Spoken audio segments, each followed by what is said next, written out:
কাসেম যে আমাকে চাচা বলে পরিচয় দেয়, যার আমি বাপের সমতুল্য, দুদিন আগে বলেছিল আপনি তৃণমূলের কথা খেয়েছেন, খেয়ে খেয়ে জুম্মিটা হয়ে গেছে।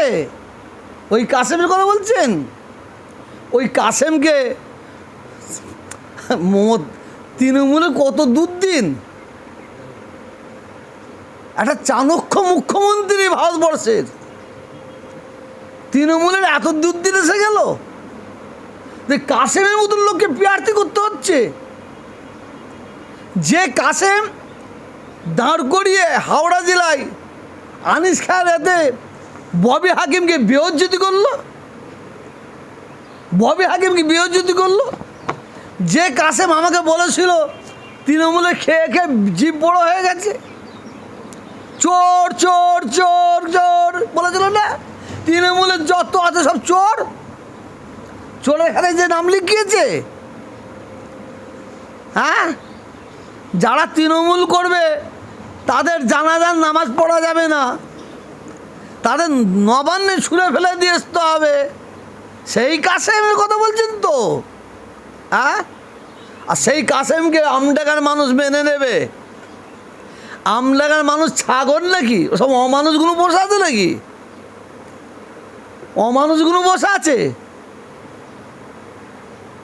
যদি কাসেম আমডাঙ্গা থেকে জিতে আসে তাহলে জানতে হবে মানুষের সংখ্যা আমডাঙ্গায় খুব কম আছে, আপনার কি মনে হয় অমানুষের সংখ্যা বেশি আছে। আপনার কি মনে হয় ওখান থেকে কাসেম জিততে পারবে না? 100%। যদি যেতে জানতে হবে, আমি ক্ষমা চেয়ে বলছি, আমি ক্ষমা চেয়ে বলছি আমডাঙ্গার মানুষের কাছে, যদি যেতে তাহলে জানতে হবে আমডাঙ্গায় অমানুষের সংখ্যা বেশি আছে, যার জন্য কাসেম জিতবে। আর মানুষের সংখ্যা যদি বেশি থাকে কাসেম জিততে পারে না। কাসেম সম্পর্কে আমডাঙ্গার মানুষ জানে, আমার নাম ধরে বলছি, ও ফুরফুরা শরীফের কলঙ্ক, ও ফুরফুরা শরীফের কলঙ্ক, ও মানে পীর আবু বকর সিদ্দিকী রহমাতুল্লাহ আলাইহির ফ্যামিলির কলঙ্ক। লজ্জা করা দরকার, বিহায়া নিলজ্জা। তুই পার্টি করবি কর, পার্টি করবি কর, এত অসুবিধা নেই। তুই এক জায়গায় পিচ্ছাপ করবি, আবার সেই পিচ্ছাপটা চেটে চেটে খাবি। এক জায়গায় পায়খানা করবি, সেই পায়খানাটা চেটে চেটে খাবে। ও তো সেই লোক, ও তো সেই লোক। তার প্রমাণ হলো তো, যে তৃণমূলের লোকগুলো বেঈমান ছিল, যে তৃণমূলের লোকের জানাজার নামাজ পড়া যাবে না, যে তৃণমূলের লোকের মুসলমানদের কর্মস্থলে কবর দেওয়া যাবে না, সেই তৃণমূলে তুই খাতায় নাম লিখালি, খাতায় নাম লিখালি। এবারে মমতা ব্যানার্জি কিন্তু কিছু কয়েকটা মৌলী সাহেবকে দিয়েছে, কয়েকটা মৌলী সাহেবকে দিয়েছে। মৌলী সাহেবকে দিলে মুসলমানদের মন জয় হয়ে যাবে? অত সহজ নাই। মৌলী সাহেবদের দিয়েছে ঠিক আছে, কই দু চারটা তো মহারাজকে দেখতে পেলাম না কেন? আমার হিন্দু ভাইদের তো দাবি থাকতে পারে, মুসলিমদের মৌলী সাহেব দু চারটা নেওয়া হলো, তা আমাদের দু চারটা মহারাজকে এখানে নেওয়া হলো না। আর কাসেম সম্পর্কে বলবে না, কাসেম না যেতে আগুন জ্বলছে, গিলে কি হবে সেখানে? কাসেম যে আমাকে চাচা বলে পরিচয় দেয়,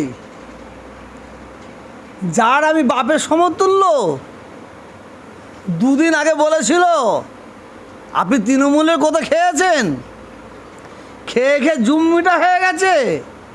ওই কাসেমের কথা বলছেন? ওই কাসেমকে তৃণমূলে কত দুর্দিন,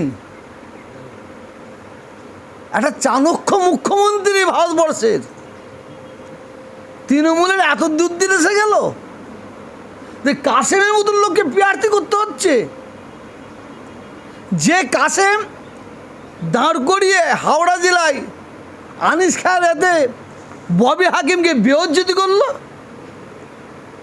ববি হাকিমকে বেইজ্জতি করলো। যে কাসেম আমাকে বলেছিল তৃণমূলে খেয়ে খেয়ে জিভ বড় হয়ে গেছে। চোর চোর চোর চোর বলেছিল না, তৃণমূলের যত আছে সব চোর। চোরের খাতায় যে নাম লিখিয়েছে,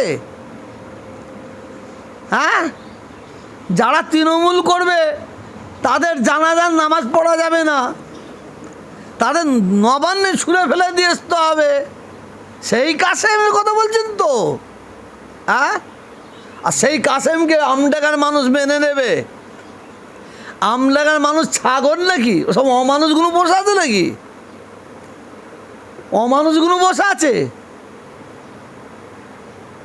যদি কাসেম আমডাঙ্গা থেকে জিতে আসে তাহলে জানতে হবে মানুষের সংখ্যা আমডাঙ্গায় খুব কম আছে, আপনার কি মনে হয় অমানুষের সংখ্যা বেশি আছে। আপনার কি মনে হয় ওখান থেকে কাসিম জিততে পারবে না? 100%।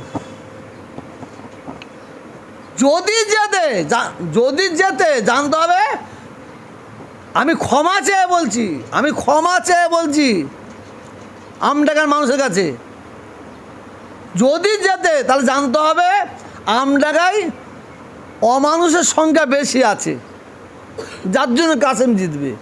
আর মানুষের সংখ্যা যদি বেশি থাকে কাসেম জিততে পারে না। কাসেম সম্পর্কে আমডাঙ্গার মানুষ জানে, আমার নাম ধরে বলছি, ও ফুরফুরা শরীফের কলঙ্ক, ও ফুরফুরা শরীফের কলঙ্ক। ও মানে পীর আবু বকর সিদ্দিকী রহমাতুল্লাহ আলাইহির ফ্যামিলির কলঙ্ক। লজ্জা করা দরকার, বিহায়া নিলজ্জা। তুই পার্টি করবি কর, পার্টি করবি কর, এত অসুবিধা নেই। তুই এক জায়গায় পিচ্ছাপ করবি, আবার সেই পিচ্ছাপটা চেটে চেটে খাবি। এক জায়গায় পায়খানা করবি, সেই পায়খানাটা চেটে চেটে খাবে। ও তো সেই লোক, ও তো সেই লোক। তার প্রমাণ হলো তো, যে তৃণমূলের লোকগুলো বেঈমান ছিল, যে তৃণমূলের লোকের জানাজার নামাজ পড়া যাবে না, যে তৃণমূলের লোকের মুসলমানদের কর্মস্থলে কবর দেওয়া যাবে না, সেই তৃণমূলে তুই খাতায় নাম লিখালি, খাতায় নাম লিখালি। এবারে মমতা ব্যানার্জি কিন্তু কিছু কয়েকটা মৌলী সাহেবকে দিয়েছে, কয়েকটা মৌলী সাহেবকে দিয়েছে। মৌলী সাহেবকে দিলে মুসলমানদের মন জয় হয়ে যাবে? অত সহজ নাই। মৌলী সাহেবদের দিয়েছে ঠিক আছে, কই দু চারটা তো মহারাজকে দেখতে পেলাম না কেন? আমার হিন্দু ভাইদের তো দাবি থাকতে পারে, মুসলিমদের মৌলী সাহেব দু চারটা নেওয়া হলো, তা আমাদের দু চারটা মহারাজকে এখানে নেওয়া হলো না। আর কাসেম সম্পর্কে বলবে না, কাসেম না যেতে আগুন জ্বলছে, গিলে কি হবে সেখানে?